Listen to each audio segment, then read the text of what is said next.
Hello, this is Pastor John Rounds. I'm hosting the program of Endurance today. I am extremely happy to be with you for the year 2022.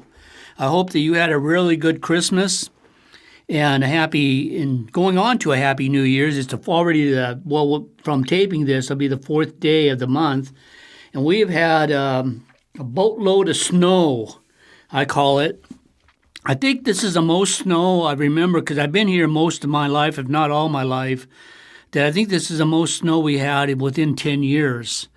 During my years of growing up here, I found that there was, when it snowed, sometimes it'd be the end of November, the 1st of December, and we'd have snow all the way up into March, I believe, the following year, until we start seeing green grass again. And so it was really unusual that we got the snow that we did. But however, it is my understanding there's going to be some more snow coming within the next 2 or 3 days. And so something we're going to have to get our really back up to it. I thank God that my wife ordered me a snowblower about 2 or 3 years ago, and I've been using that quite often here, and I've been able to dig myself back out of where I was at. So anyway, I want to bring out a message today. I want to finish up 1 Thessalonians today, and I'm going to take, Melanie asked me to do kind of a new series on the 2022, and I'm thinking about doing that, and I'll be really seeking the Lord and praying. We have started. This year, we usually start the first of year of our church of prayer and fasting. The fasting the last year or so, last year, Pastor Randy and myself, and there's been others that have fasted during some times that we were really concerned about our families, and something that we really need to all of us need to really, think about. And those of us that are saved, that have been, escaped the wrath of, not only the wrath of man, the wrath of Satan, the wrath of demons, the wrath of anything and everything that have been upon us, and have. I know that when I first gave my heart and life to Christ, I could not believe how beautiful the weather was, and I'm sorry, how beautiful the weather was, and as far as the grass was greener, the sky was bluer. The sun always shined. It was just a whole new, and I realized it was where Jesus began to justify me, and where all my wrath, all my things, all the issues and the problems that I've had would just disappeared. And that's why I always say that if you give your heart and life to Christ and you don't, there's not a change, there's got to be a change there. There has to be something that changes you. It doesn't have to be all at once. It doesn't have to be where all of a sudden you come out to be a newer, better, greater person that you are. But I think there has to be a change there. A change in your heart and life. And so I want to finish up 1 Thessalonians chapter 5, and I want to get into because I'm kind of going back and forth on my notes as to what really to kind of read, and let me go to 1 Thessalonians chapter 5. I want to read I got into 2 Thessalonians. Let's go to 1 Thessalonians 5. And I want to read verse 8. Let me go on to, because I'm kind of looking at my notes here, and not only my notes, but also where I want to kind of end this place up a little bit. So it says here in verse 3, I want to go to verse 3, chapter 5, verse 3, it says, "For when they shall say peace and safety, then sudden destruction cometh upon them as travail upon a woman with child, and they shall not escape." The peace and safety doesn't necessarily mean that the kind of peace that we're all going to face. I faced the peace when I first gave my heart and life to Christ. That's a peace with God. That is the first and foremost peace that we really desperately need, and especially in this time that we're living in. That we need the peace of God. We need something that the Lord really is going to begin to rain down upon us. And that does mean that I have nothing, I have no more wars to go through. I have no more battles to fight. I have no more, all these other things. Now, some people say that when you're born again, all these other things have, that you begin to have the peace of God and everything's fine and dandy. And I would to God that was true, but it's not true. In reality, our warfare actually is going to be, and I hate to say this, is going to be harder than when we first gave our life to Christ. I do remember the first warfare and I went through as a new believer. I thought, man, this is difficult. I didn't realize how hard there was to really begin to serve the Lord. But the Lord also related to me He didn't come to me in a glorious form, but He came to me as kind of a voice that spoke to me. He says, "But I'm with you.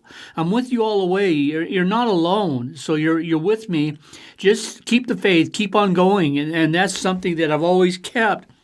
But I must realize, we all must realize, that our warfare is not just a little thing, but it's going to become a bigger thing with each and every one of us.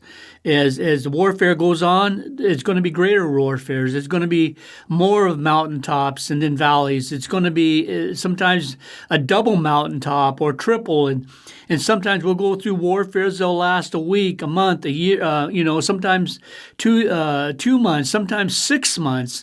Sometimes I went through warfare that lasted 2 or 3 years. I'm actually been going through warfares since I've I think it was like 5 or 6 years out of the hospital. I've been going through warfares. I've been really battling, but it's not the Lord's warfare with me, but it's my own warfare. That the issues that is coming down, with a head injury, a brain injury that really has begun to affect not only myself, but the way I think, the way I process words, and the way I go through. It took, I think, 2 years. I think it was 2 years of college before this whole thing happened to me, and I come to find out that everything that I learned out of college, I just forgot. Things I don't remember. I still got the books. I still got some of my notes there. But a lot of things I just forgot. It's just something that was there one moment and gone the next. But I have to realize it's not the things that I'm going through right now that are really hindering me. It's the things that go with the Lord. And that God has nothing to do with it. I have something to do with it.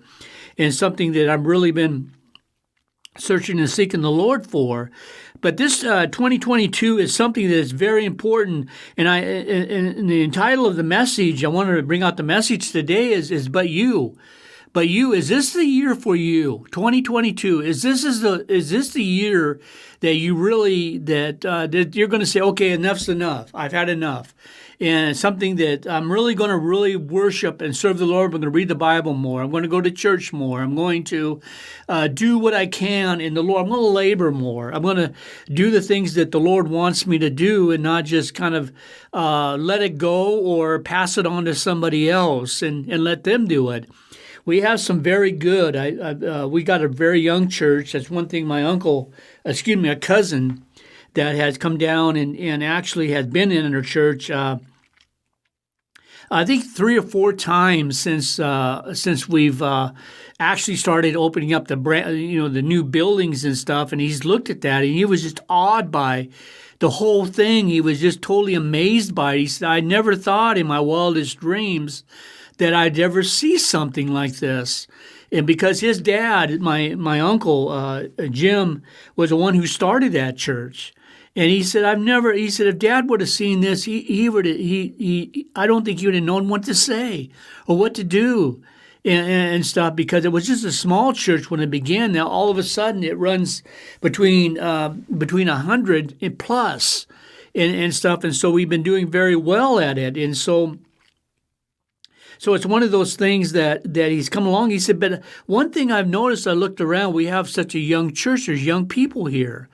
And the church they go to back in Arkansas, they said there's just seniors there. There's a lot of seniors. There's not very many, if hardly any, young people there. And that kind of breaks my heart, because in reality, if there's no young people there, then how long is your church going to go? I mean, the seniors are great. They're good. They should be there. They have a great opportunity. They have a great experience, a great witness to the young people and stuff to let them know that what God is doing in their heart and life, and how God is taking them through this time, through all of this time, and how they're coming through to that. And so this is something that we really need. Is this a year for you? Is this a time that you're going to say, I had enough. I'm going to begin to really search out and seek the Lord.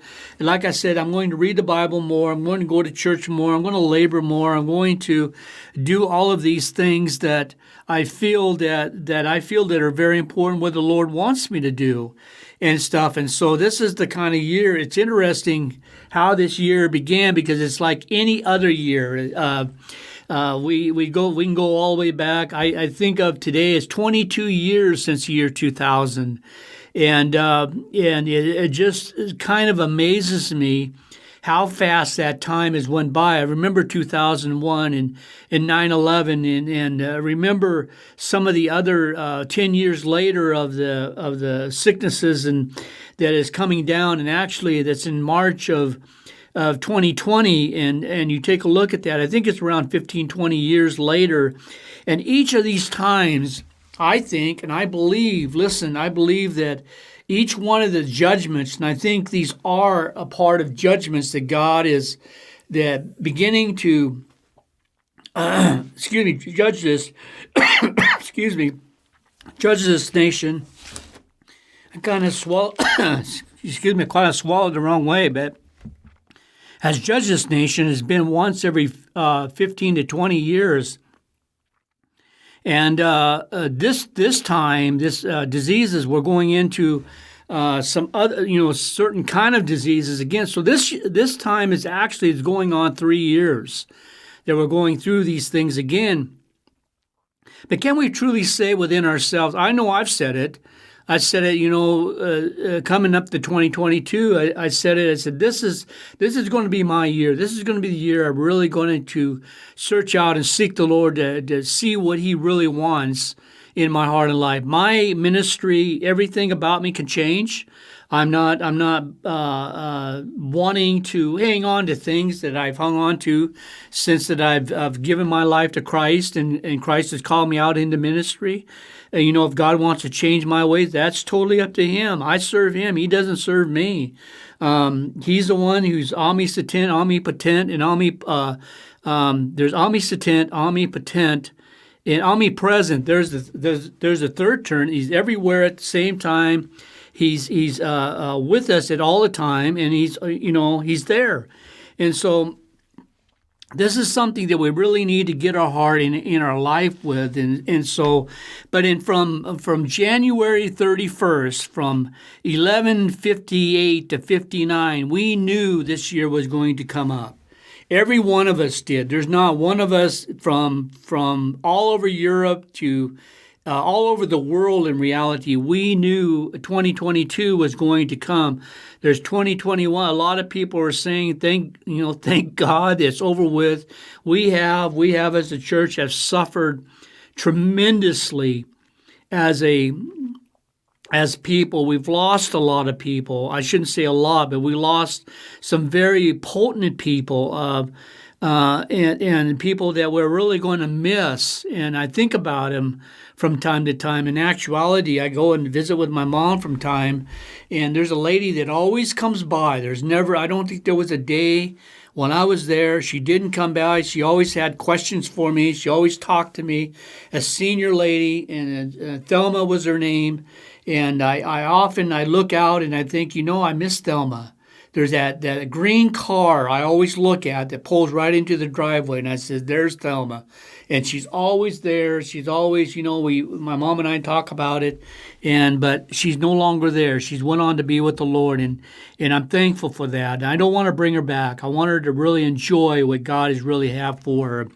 2022. So I want to look at some things here, because, from from the time of 2021 to 2022, we all knew this year was coming. Paul said in 1 Thessalonians, let me look back here real quickly.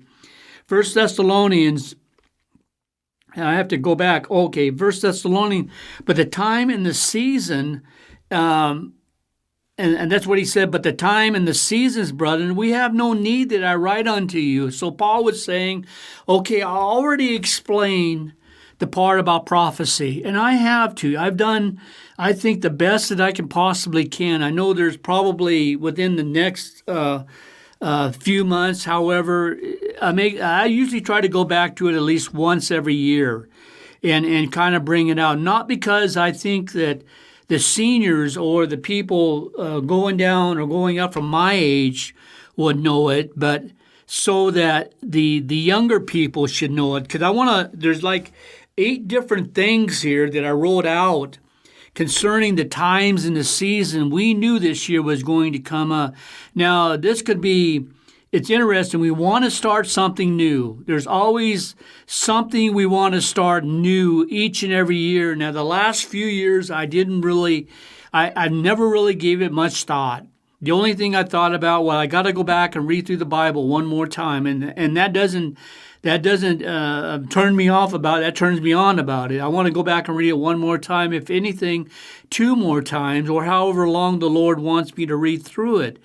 But I want to bring out some certain things here concerning what we call a generational gap that's going on in our nations and actually it started out in the year 1883 to 1900, and I want to call what is called this one's called the lost generation, and it was born 1883 to 1900. Now you're going to have to kind of hopefully I'll give you some that may give you some thoughts about each and every one of these generations.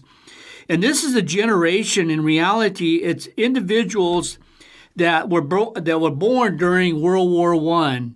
And these were the ones who observed of using unimaginable, they lost, according to this, the individual that wrote this out, they lost a lot of things. They lost probably from World War I know it was a tremendous amount of individuals that were lost during that time. So this was a generation that lost 1883 to 1900. The second greatest generation is called what I think is Tom Brookshire wrote a book called The Greatest Generation, which this is. And that was written out in 1901 to 1921. It's considered the greatest generation. This generation was actually... This is the generation that understood the government and actually kind of thought a lot about the government. It was the one that went through the Great Depression. It was the one that fought in actually in World War II. It's where they said they were the greatest generation. I watched some of the things that come out of World War II, and I'm just amazed how many individuals that lost their life there. Hundreds, perhaps. Well, it was over 100,000. Some of them, some of the islands from the Japanese, they lost 40,000. Some were 30,000. Some 20,000, and they went back up to 50. Up to 40,000. And one of the, it's interesting. One of the generals, one of the mothers that wrote to him and said, "Why have you taken all my children away from me?" And they've actually told him and said, what we can do, we'll take that letter from you. He said, "No, I want that letter. I want to read it each and every day, because that is absolutely, that's absolutely true that what happened." He says, not that I wanted that to happen, not that I definitely didn't desire it to happen, but it happened. And I want to read that because I want to have it go through my mind over and over again. But it went through the greatest... The Great Depression during that time. The third generation is coming out. This is back in 1925 to 1945, and it's called the silent generation. This is basically the young adults, and it's interesting concerning the silent generation. This is a generation that actually had was fewer generation. There was not very many that was born during that time, from 1925 to 1945, and it was referred to as a silent generation. It's called a post-war generation. It's kind of the one who is speaking against certain things, and it came up with certain issues. But that is the generation that had these issues that came up during their life. It's the one that had that time. The fourth thing that's going on is what is referred to as called the baby boomers. It's 1946 to 1964. I was born during that time. And that's right after, I think, the World War II, where they had a lot of, not only after the silent generation, but this is a generation that followed the experience of World War II. I happened to look in my Facebook just today, and I was looking down through there, and I can't remember. I wish I could remember her name. But this is a generation, and I'll get to that real quickly. This is a generation that came through our church, and there was I think about 4, 5, 6 women that were standing there, and they were all pregnant. They were all expecting children. And we've had, during that time in the last 3 years, we've had more babies come into our, and I've always, even Pastor Randy had mentioned, and I mentioned it too, it says we don't have to worry about going out and getting people to come to our church. We'll just have more babies. And that is so very true. And I can't, there was 2 others that weren't there. So there's 7 or 8 of them. I was totally amazed at how many kids there were. I think that was the only time in our church history, and looking all the way back, the only time during our church history that's ever happened, that we had so many ladies that were expecting children. I often go in there, and I often tell people, I said, whatever you do, don't drink the water. I don't know what's in it, but something's going on there that a lot of these ladies are coming out having children, and I don't want anything to happen to the, not only to the ladies but the babies and stuff. And we've had some pretty good, had some really good kids come from that. But it's pretty interesting how that goes. But the baby boomer, from 1946, 1960s, I wrote this down, and this wasn't part of the information that I received. 1960 to 1970 and 80 was known as what they call a freebie kind of generation. It was a hippie type of movement. There were people that actually have went up and down. Matter of fact, in the 70s, God, I'm trying to remember the guy out of Seattle that was a mass murder and mass killing that killed a lot of people. And a lot of them traveled during that time and stuff. And so, man, his name's right on the tip of my tongue, and I can't bring him out. But however, this was the people that actually have came through the World War. But this is the people that said, we don't want to go and follow our older generation. We want to do something new. We want to change the world. We want to make the world a better place. And I remember every once in a while we'll run into shows or programs that have the 70s and 80s and the 90s on them, and sometimes the 2000s on there. But I looked at the 60s, and I told my wife, I said, you see all these people? And she mentioned, yes, I do. I said, these are the ones that are leading us today. Those are the ones that want to change us. Those are the ones that want to undo everything that our forefathers have done for many, many years, and now they want to change it. And so this is the one that actually wanted to do something different. This is the one who went through a lot of the assassinations during that time from 1946 to 1964, and I'm slowly running out of time here, but I want to expand just a little bit. It's the following of right after World War II. They went through all the assassination, all the trials and the troubles they went through, and they came out the other side. For that, I'm going to close off for now, and I'll get to it the next week. And so with that, this is Pastor John. Have a blessed week and a weekend. God bless you. We'll speak to you next time. See you later. Bye now.